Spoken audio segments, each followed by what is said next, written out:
Hello, this is Virtualis the Chess Noob, learning and having fun with chess.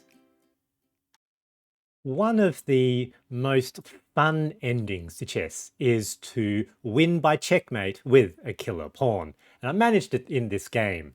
So last few moves, check, opponent moves the king, my rook controls these squares, the bishop controls these squares, king has nowhere to move, and checkmate with pawn.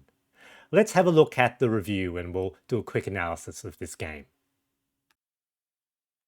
So review, back all the way up to the top. So I managed to capture the lead in this game from very early on, out of the opening, played reasonably well, about 89% accuracy, opponent somewhat less accurately. Only one mistake in inaccuracy. Let's have a look at the analysis.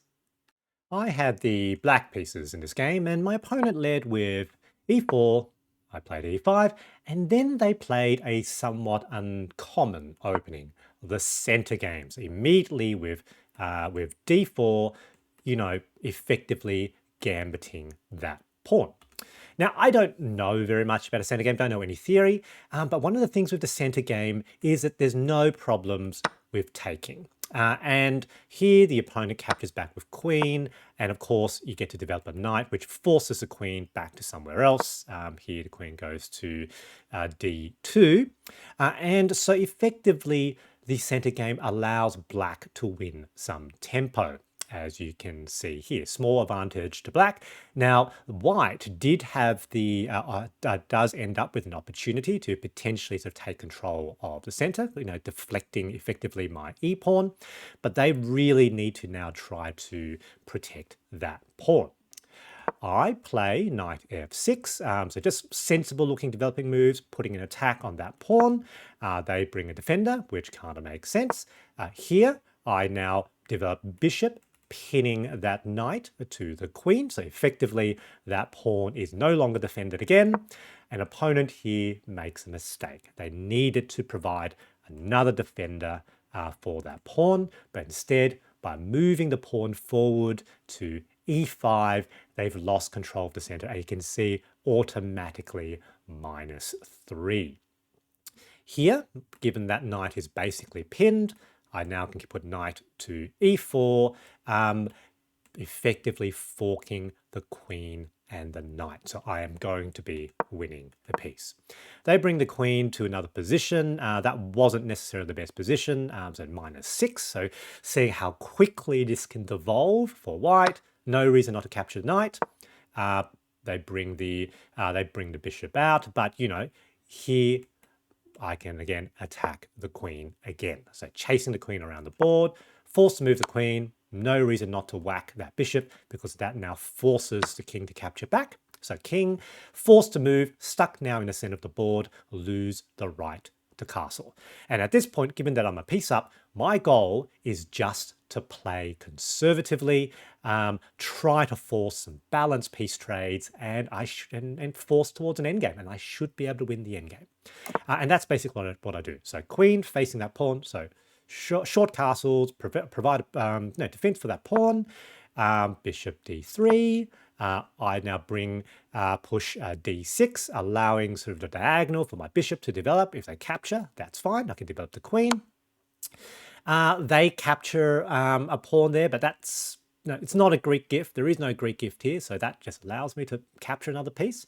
Now, my opponent did have a good idea here with, with check and then capturing back a piece, so I suppose that's okay. But, I am still up a piece, and -8.5. Here I capture, defended, potentially pinned. I expected us to trade queens, actually, and so they opted not to, and I thought that was potentially okay. So with check, they moved the king out of the way, problem with the king stuck in the center of the board. Here, I wasn't too sure what to do next, so I thought I'll bring out my rook, so that apparently was good, okay?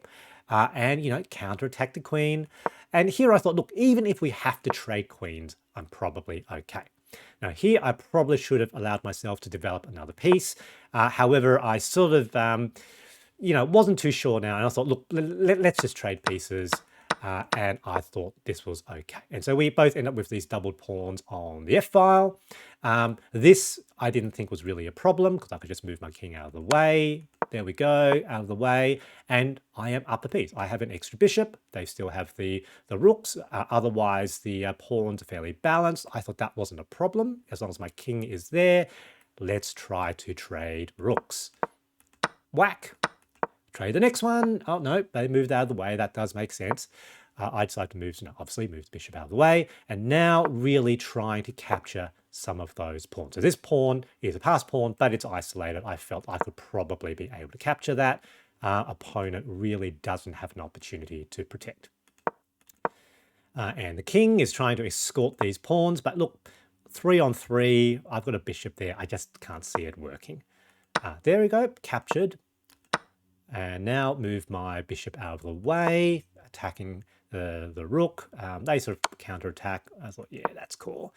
And here, the king needs to be very careful because they're going to end up trapping themselves. So, and what I saw here potentially is that, it's getting fairly close to the king being trapped and for there to be a checkmate threat. So, bishop. They move forward rather than in. And so, yep, that idea, that's potentially checkmate. They sort of close that off, but that doesn't entirely work because once the rook is there, that pawn is pinned to the king. So rook a2, they counterattack my king, and I have to admit I was so focused on that attack I actually completely missed the fact that that rook was hanging. So I thought, oh, move king forward, and immediately afterwards, oh, I should have taken that rook. That's okay. Here they bring forward, but that's fine. I can capture, and that they cannot capture back because it is pinned. King back, now capture, and now I can force the king back. Rook out to this way, now potentially allowing for the pawn to move forward. And here I just need to make sure I don't accidentally hang a piece. So with check, king move, check, king force back, pawn forward. So this is now, of course, a passed pawn. They bring the rook back, trying to attack these pawns. That's okay. Check, defended, and, king is forced to move. Move back again, pawn forward. They try to move that pawn forward, but that's fine. Capture. Everything now is a passed pawn, so not looking very good for the opponent. So obviously, I've got to be careful here. So let's move the king out of the way. So that's what I did. Check, that's fine. Now out of the way. Now there's no more checks where they don't lose the rook. They bring the rook back to the back rank, which, yeah, makes sense. But, we've already got a mating net. Rook to the f-file to prevent that check. They move there, that's fine.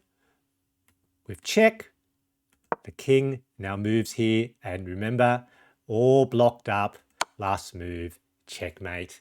Good game, GG. There are 2 big takeaways from this game.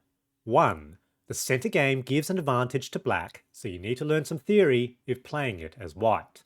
And 2, forcing an endgame when up a piece is strategically good.